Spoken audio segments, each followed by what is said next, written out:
Vamos agora à entrevista do dia com Maria Lídia Flandoli. A conquista do voto do eleitor da chamada nova classe média brasileira é um novo desafio dos partidos políticos.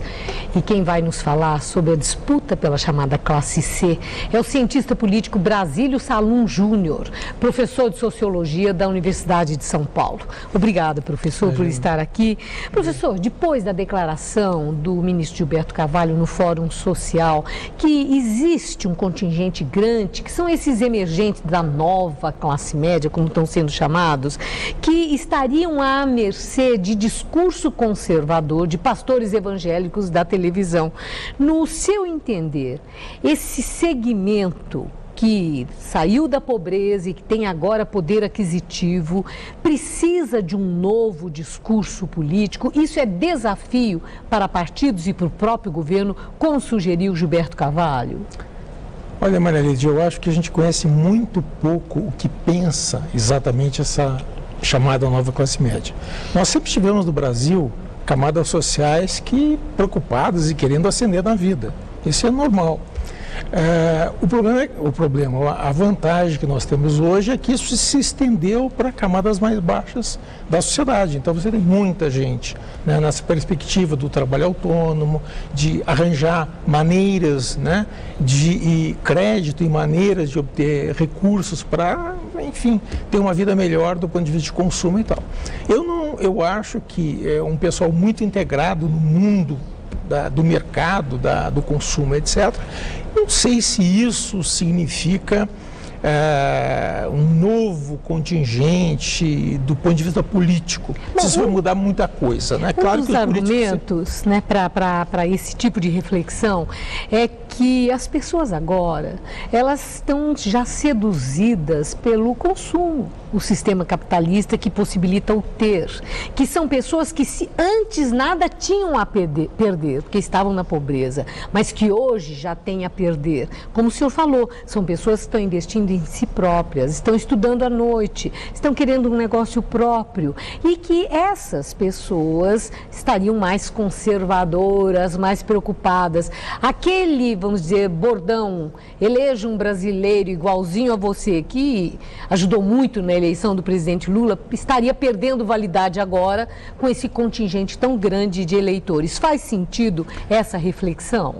Olha, vamos dizer que naquele período, 89, quando o Lula usou esse tipo de discurso, essa chamada nova classe média não existia.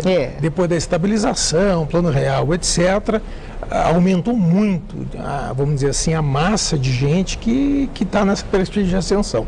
Então, é claro que esses potenciais, esses votantes também vão querer um brasileiro igual a você, só que não vai ser igual aquele retirante nordestino que veio na rabeira de um caminhão, etc, sofreu, né, para chegar lá, mas vai ser alguém talvez como eles, que já tem esta, vamos dizer, impulso para o consumo, esse tipo de perspectiva de ascensão social, né, que mais desenvolvida.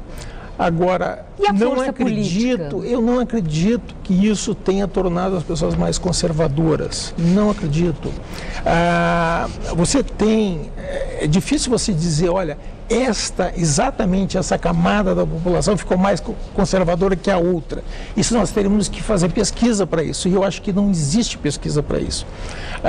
Claro que, se você faz uma pesquisa de tipo nacional, você vê que a grande preocupação, o grande perigo que as pessoas veem na vida é droga. As pessoas morrem de medo, porque os filhos podem entrar nisso, etc. Isso em qualquer segmento social. Em qualquer segmento social.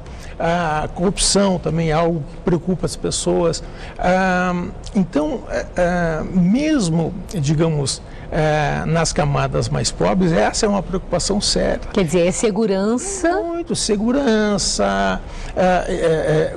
Uma das razões, inclusive, da segurança que o pentecostalismo dá para as pessoas mais pobres é exatamente que protege das drogas, né? O comportamento rígido, a obediência às regras. Passa pela questão moral, pelos princípios e valores. Certamente. Quer dizer, isso é força das igrejas, da Igreja Católica também? Um pouco menos. Os pentecostais hoje têm uma rigidez maior de conduta. muito maior do que... Veja, há um tempo atrás, décadas atrás, os católicos eram assim.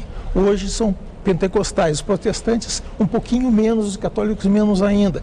Então você tem, digamos, a rigidez moral das seitas, das confissões religiosas vai variando no tempo. Hoje são pentecostais, a gente não sabe o que vai ser depois.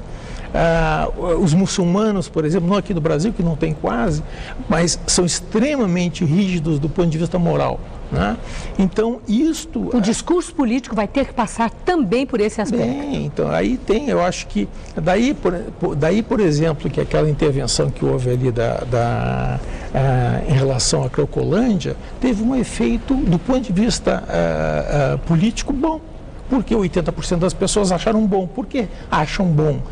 Não que aquilo vai resolver, de fato não resolve. Só que do ponto de vista de quem assiste, está se combatendo as drogas. Fazendo alguma coisa. Fazendo alguma coisa contra Mas, as drogas. professor, o senhor mencionou a Cracolândia, falamos então agora de São Paulo, a eleição do prefeito de São Paulo.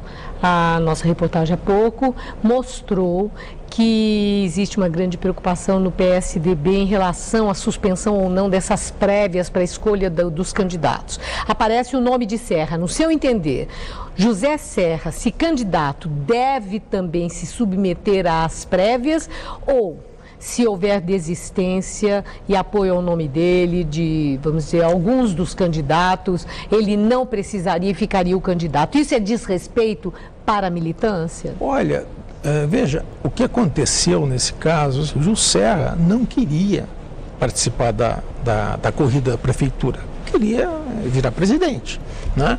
Acontece que o partido tem pressionado o Serra para se tornar prefeito. Deve se submeter às prévias? Veja, não sei nem se isso é possível, porque ele teria que ser escrito antes, né, de participar. Então eles vão ter que arranjar um jeito qualquer, eventualmente, dele participar. Agora, não é ele que está querendo ser prefeito, né? É que há uma coalizão partidária, que é normal, porque os partidos não gostam de perder a eleição, e consideram que os candidatos atuais dificilmente vão ganhar. Então, isso aí vai depender, o partido vai ter que lidar justamente com essas pessoas que, de boa fé, participam, lutam, né, com razão, e querem ser prefeitos. Muito obrigada, professor. Imagina. Uma boa noite.